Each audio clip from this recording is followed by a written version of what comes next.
Soundwave's a bit of a brotherhood. Like a lot of the bands who've kind of been here a few years, you know, it's a good vibe. So do you guys feel like you've got sort of brother bands already? Like, Yeah. Like we were just actually with Newfound Glory the past 2 days in Indonesia, and they were talking about it. And then some of our good friends in Mayday Parade are also playing with us. Yep.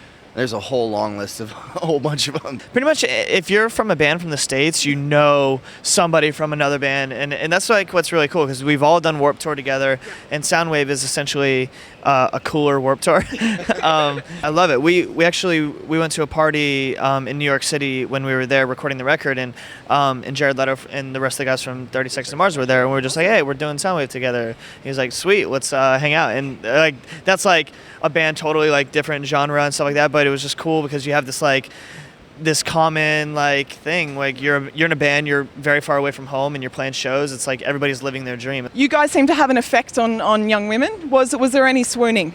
Lots of swooning on the flight. All the flight attendants were being swooned because we were just like, oh man, we love your accent. And they were like, oh, we love your tattoos. And we were just like, we love just everything about you, just this, and then they got blushy and then asked us if we wanted to go to the bathroom with them. We would not be gentlemen if we turned down offers like that, you know? It'd just be rude. And then plus you get free airplane peanuts after that. Australian virgins as of earlier today, not anymore.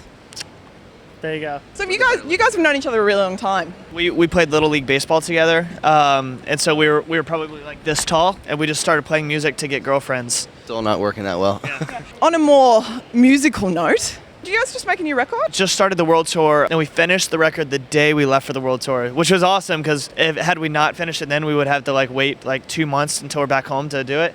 So we finished the record. I actually was listening to it on the flight, like some of the mixes that we got, and I'm just so proud. It's like it's our best work easily, and it's just like such a good melting pot of the first record and second record, and I think the fans are gonna love it. What's the name of the record? That's literally the last thing we ever do, and we are kind of procrastinators. Here's some things we're throwing around. Yeah, go on, get it out. You know, so Justin Bieber has My World and My World 2.0. We wanted to do Our World 3.0 and beat him to the punch because this is our third record. We were also talking about 20,000 Leagues Under the Gulf of Mexico. Yep.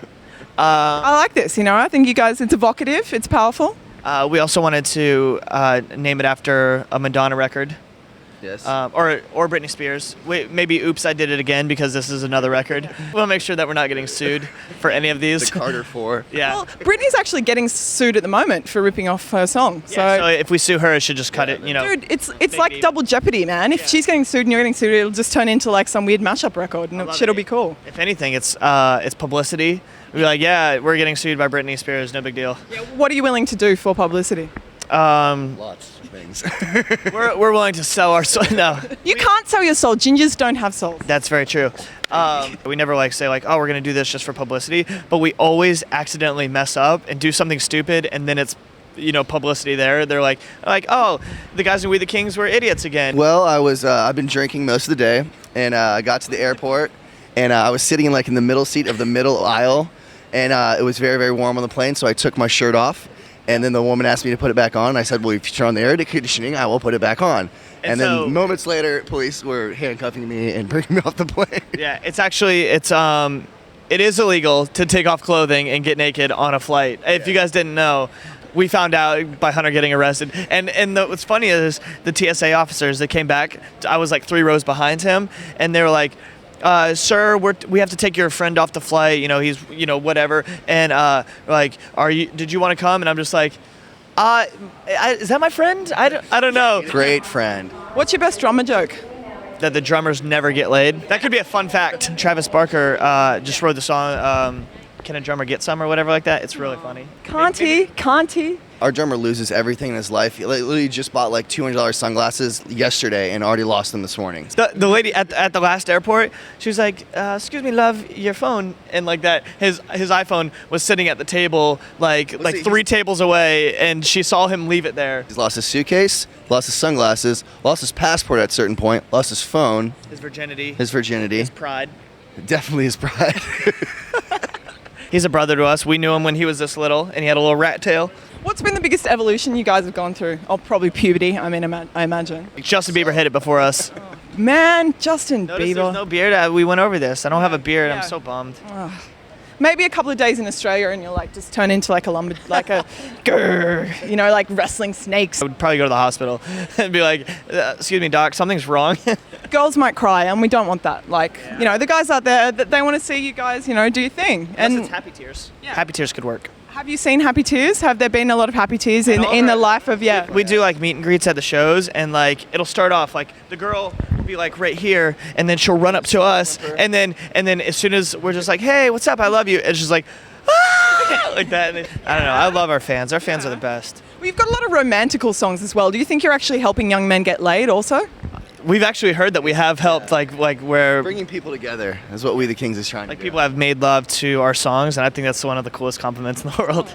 Can we have any kind of teaser on the new record? Like, My girlfriend broke up with me. No, it's not an awe thing. It's no, it's really not. You're on tour. I like Single Life, but I wrote a song for the first time, like a heartbreak song, because I was heartbroken, and so that's on the record. And it's a song called Over You. There's actually a song called Party Fun Love and Radio. Have you got a few guest stars? Is that correct? Our friend Josh Franceschi from You Me at 6. Mike Posner was another good friend of ours doing another song because he did a collaboration with a song called She Takes Me High on Smile Kid. Cool. So we might do another one. There's one song we're going to get a rapper for, and it's either going to be Flo Rida because that's like he's holding it down for our home state, or Pitbull, who's also holding it down. Well, the funny thing is about hip-hop is like all that East-West battle, but then the South kind of made the money. Yeah, exactly. Like, you know, like you got like Missy Elliott, Timbaland, they kind of like own that shit. So I love let's have a moment. Oh. We are in the South, but Florida is like so non-Southern. It's like Georgia and Alabama and those things. They're like they talk like this, and they're Southerners. You know, they love sweet tea and they love rocking chairs and sweet tea and rocking chairs. And that's what I'm saying. We are Southerners. We just didn't get the accent. We just didn't get the accent, you know. But we have a kind of a state that's shaped like a penis, a weird penis or a gun. Sensual. I have the best song title that we've had. Let's just take a moment. We named a song "Sleep with Me." Why mince words? Really? You know, in these times, not clever at all. Just sleep with me. you should put it as the closer and then kind of make the right eyes at the right people. Or just do like spoken word after, be like, and that song is dedicated to you. No. Oh no, you and you and maybe you. To the left one behind you. At a festival, right? You know, if you're playing a show to your own fans, that's one thing. Whereas you go play like a festival like this, you've got a whole lot of people that you may have to convert. Here's what you do, and you guys can take this for what it is. We have time for about 6 or 7 songs. You find out every other band that's headlining that show and cover 6 or 7 of their songs. Or you actually have like characteristic and you talk to the crowd and get them pumped up and involved.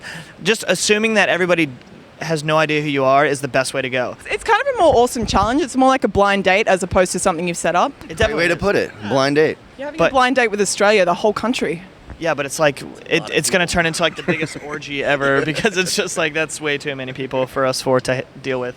And all the girls, they're so beautiful. You're beautiful. The girls on our flight were beautiful. The flight attendants, they were like 50 or 55, like totally doable. Totally doable. I love it, man. County Youth is here, not in Florida. That is apparently one of the big tourist attractions. The women folk. I have had everyone from Fear Factory to yeah. Do they put in pamphlets like, oh, you need to visit like this volcano and this beach and this women? This city. There's women here. It's in the contracts. Are you guys Maiden fans? I want to fly on their plane really, really bad. Yeah. As do I. We talked about it because we were watching their DVD while we were in the UK, and it was discussing how like the singer flies the plane and all this stuff. I was like, yo, if I got my pilot's license, would you guys fly? And every one of them was like, hell no, there's no way I would ever. They won't drive with me. Like I'm destructive. You hop in the plane candy at the wheel. Yeah, I would definitely take like Ambien, like sleeping pills, like because that's what I'm used to on flights. And midway through the flight, I would just be like, here's what we would like to say. If there was a way for me to climb through this little TV, I would make out with all of you at the same time. Okay, you get the guys, I'll get the girls. I'll take the girls, and then Hunter will... No. I said it first. I love you guys very much and hope to see you at Soundwave and hope that you guys have an awesome time. And we'll be back very, very soon as well. And so come to multiple ones, and Hunter will make out with you.